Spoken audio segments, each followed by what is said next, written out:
felt so good. Amazing, guys. Here we got the W.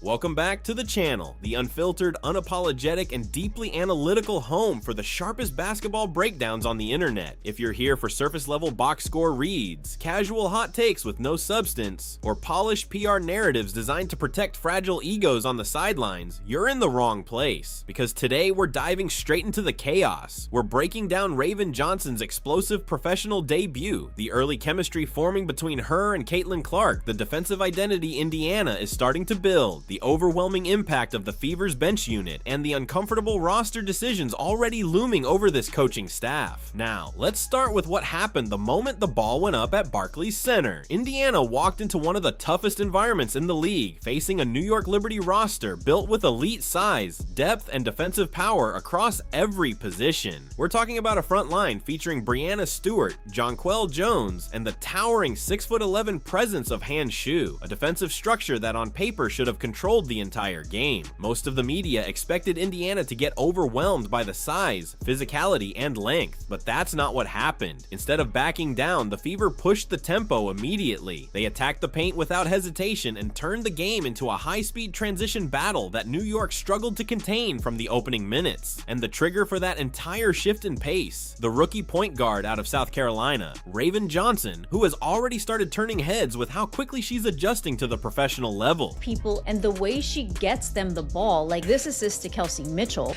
For the Fever, down by 3. Let's focus on what Raven Johnson just showed, and why it's already turning heads across the league. When she first checked into the game, there was real curiosity around how she'd handle the jump to the WNBA. The pace, the physicality, the decision-making speed, everything was under a microscope. That transition window is where a lot of rookies either settle in or get exposed. But Johnson didn't look overwhelmed at all. She stepped in, and within her first 9 minutes on the floor, immediately made her presence felt across the stat sheet. Still, the numbers aren't even the main story here. What stands out is how she processed the game. Against a championship caliber defense, she played with unusual calm for a rookie, reading coverages early, staying composed under pressure, and consistently making the right decision instead of forcing the action. One possession in particular says a lot. She manipulates the defense just enough to open a passing window, then fires a perfectly timed assist to Kelsey Mitchell for a clean 3. No hesitation, no panic, just clean execution. And that's the key difference. She isn't playing like someone trying to survive minutes on the floor. She's playing like someone who already understands where everyone is supposed to be. The defensive reputation coming out of college was never in question. You already knew she would bring pressure, jumping passing lanes, staying attached through screens, and making life uncomfortable for opposing guards every possession she's on the floor. That part translated immediately. The real question was always on the other end. Could she organize a professional offense? Could she function in half-court sets at this level? And just as importantly, could she fit alongside a high-usage engine like Caitlin Clark without disrupting the flow? Early signs suggest she's already answering those questions better than expected. There's Caitlin, Sophie Cunningham, but it was nice to be able to see Raven showcasing some of her offensive ability because we all know she's good on defense. When she was in for just 9 minutes, I checked the box score and she had already stuffed the stat sheet, including a few blocks. This on the night so far, now trying to get a little bit of her own, but swatted. Her comfort level going coast to coast, going in between Han Shu and Meili for the layup.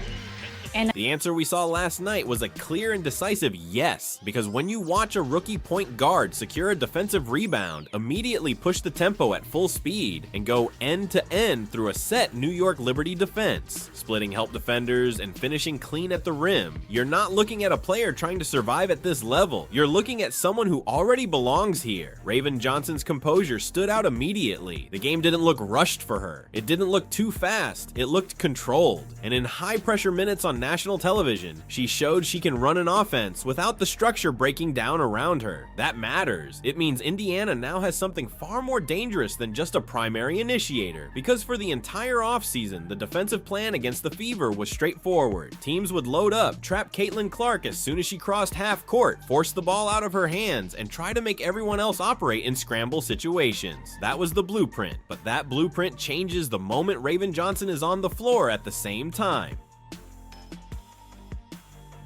Raven Johnson's composure stood out immediately. The game didn't look rushed for her. It didn't look too fast. It looked controlled. And in high-pressure minutes on national television, she showed she can run an offense without the structure breaking down around her. That matters. It means Indiana now has something far more dangerous than just a primary initiator, because for the entire offseason, the defensive plan against the Fever was straightforward. Teams would load up, trap Caitlin Clark as soon as she crossed half court, force the ball out of her hands, and try to make everyone else operate in scramble situations. That was the blueprint, but that blueprint changes the moment Raven Johnson is on the floor at the same time. Now, if defenses commit 2 or 3 defenders to Clark 30 feet from the basket, they're not just leaving a gap, they're leaving a high-level decision maker completely free in space. And last night, Johnson showed exactly why that matters. She read rotating defenses in real time and delivered precise passes into the shooting windows of players like Kelsey Mitchell and Sophie Cunningham, turning defensive pressure into immediate offense. This is the contrast Indiana now has. Clark draws the attention. The entire defense bends toward her. Johnson punishes what's left behind with control, timing, and clean reads. It's not just about one star anymore. It's about how the system breaks you from 2 different angles at once. Now, Clark didn't have what casual viewers would call a clean shooting night. She finished 2 for 10, struggled from deep, and at times got caught in physical defensive pressure from the Liberty. But even that box score doesn't tell the full story of how the offense functioned when both she and Johnson were on the floor, because the structure around them is starting to look like something defenses can't solve with a single scheme. Started things off right, making the first bucket in the game. Clark being guarded by Gardner. Puts the floater up and rattles it in. I really like the aggressive. Nice floater. I do think that Caitlin's shot was a bit off today. She attempted 5 3-pointers and she did only make 1 of them. Overall, she went 2 for 10. She did have 4 assists. But even when her outside shot isn't fully falling, Caitlin Clark's impact never disappears. Her gravity alone, combined with her constant downhill pressure, still generates elite level offense every time she's on the floor.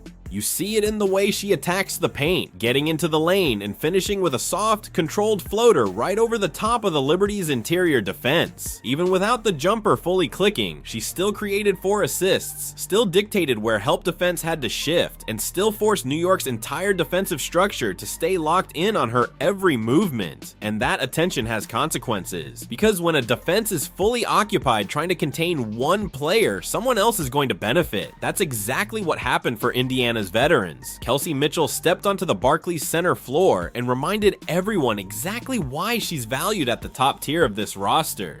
When she gets going in the half court, it's clean, decisive scoring. No hesitation, no wasted motion. She finished with 18 points in just 17 minutes, shooting 7 of 12 from the field and knocking down 2 of 3 from deep. Every time New York's defense tilted towards stopping Clark, Mitchell made them pay immediately, punishing over rotations with sharp, efficient shot making. Then there's Sophie Cunningham, the physical, no-nonsense presence who brought immediate toughness to the floor. She knocked down contested threes, finished with 13 points on 5 of 8 shooting in only 14 minutes, and played with a level of edge that shifted momentum every time she checked in. Her impact wasn't just scoring, it was activity. Deflections, steals, and quick decisions in transition that kept Indiana's pace constant and New York uncomfortable. But the most complete example of Indiana's offensive chemistry showed up in a single possession in the second half, a sequence that captured exactly how dangerous this group can be when everything clicks together. And this season, Sophie definitely has Caitlin's back. Showcased right here in this play. She's setting a screen for her, so Caitlin has the space to make a move where she gets it over to Sophie, kind of like a hockey assist who gets it over to Kelsey for the sidestep 3. And notice Mo Billings boxing out there under the basket. In addition to being able to pass, to go coast to coast, to block like crazy, Raven... Pay close attention to this sequence because this is essentially a textbook example of what a championship level offense looks like when it's functioning at full speed. Sophie Cunningham sets a hard, physical screen for Caitlin Clark on the perimeter, one that immediately forces the Liberty defense into overreaction mode. The moment that contact happens, everything shifts. Defenders are forced to adjust to Clark's spacing, and the structure starts to tilt. Clark, reading the floor at an elite level, recognizes the rotation instantly. Instead of forcing anything, she makes the quick read and fires the ball right back to Cunningham. From there, Cunningham doesn't hesitate. One touch, one decision. She moves it immediately to Kelsey Mitchell, who steps into a clean, uncontested sidestep three. That entire sequence is pure offensive flow. No wasted dribbles, no hesitation, just rapid reads and faster decisions. When Indiana moves the ball at that speed, defenses simply don't have enough time to rotate and recover before the final shot goes up. But even with that offensive explosion, 109 points on the board, we still have to stay grounded in what the film shows, because there were real structural issues on the interior that Stephanie White will need to clean up before the regular season begins. The biggest concern was rebounding. New York controlled the glass, finishing with a 34-27 advantage, and that gap had a direct impact on the game's flow. When you fail to secure defensive rebounds, you're not just giving up extra possessions, you're also killing your own ability to run in transition, which is the foundation of Indiana's entire system built around Clark and Raven Johnson, and a major part of that issue came from the interior presence of Han Shu. At 6'11", she presents a unique physical challenge. Her size alone changes shots, affects positioning, and creates problems on the boards that Indiana struggled to consistently solve in this matchup. Clip That position, I tell you. She came away with a whopping 20 points, and she was in for 22 minutes. Oddly, she only had 2 rebounds. She also had an assist, and she had a steal, but she did have 2 blocks, including these 2 on Maisha Hines-Allen. Fever win the tip, swatted again by Han. Well, one of them maybe wasn't necessarily a block, but it made it impossible for Maisha Hines-Allen to get that in. Shockingly, the Indiana Fever blew away New York Liberty in the steals area, with 8 steals to their 3. Overall, the New York Liberty... When she gets deep post position right under the rim, there is almost nothing the Indiana Fever defense can realistically do to move her off that spot. That level of size and leverage changes everything. Han Shu completely punished those situations, especially against Michaela Timpson, repeatedly finishing over defenders, swatting away attempts at the rim, and forcing Indiana's interior defense to constantly adjust just to survive possessions. She finished with 20 points in only 22 minutes, and most of that damage came in the paint, where her physical advantages are simply overwhelming. But this is exactly where experience and defensive IQ start to matter. Because while Timpson and Maisha Hines-Allen struggled at times with Han Shu's size and positioning, Monique Billings delivered a quietly important performance that doesn't fully show up in the stat sheet. She's not the biggest player in the front court, but her timing, awareness, and understanding of angles allowed her to consistently box out Han Shu and push her off the most dangerous spots near the restricted area. Those are the kinds of physical, gritty possessions that don't get highlighted but absolutely matter in winning basketball games. If Billings can continue to hold her ground like that against elite size, she becomes a much more valuable piece in Stephanie White's rotation moving forward. And that brings us to the bigger, more uncomfortable part of this roster picture. What happens next? Because Indiana brought in one of the deepest and most competitive training camp groups in the league, and now the reality of roster cuts and salary cap limits is starting to hit. In the next short window, talented players are going to lose spots simply because there isn't enough room to keep everyone. That pressure showed up clearly in the second half. Jessica Timmons, the late round pick out of Alabama, looked like she belonged. Her pull-up jumper is smooth, her mechanics are clean, and she knocked down free throws with confidence. She profiles as exactly the type of perimeter shooter other teams will be ready to pick up immediately if she becomes available.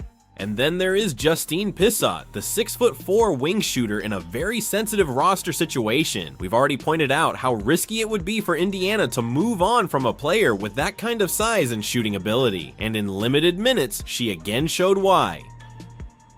She knocked down 2 of 3 from deep and finished with 8 points in a short stint on the floor. At 6'4" with a high release point, she's the type of shooter defenses simply cannot close out on in time. Even small windows turn into clean looks. Given more minutes, that performance could have easily expanded into something much bigger. And this is where roster management becomes critical, because letting that kind of shooting talent walk for nothing would be a serious evaluation risk.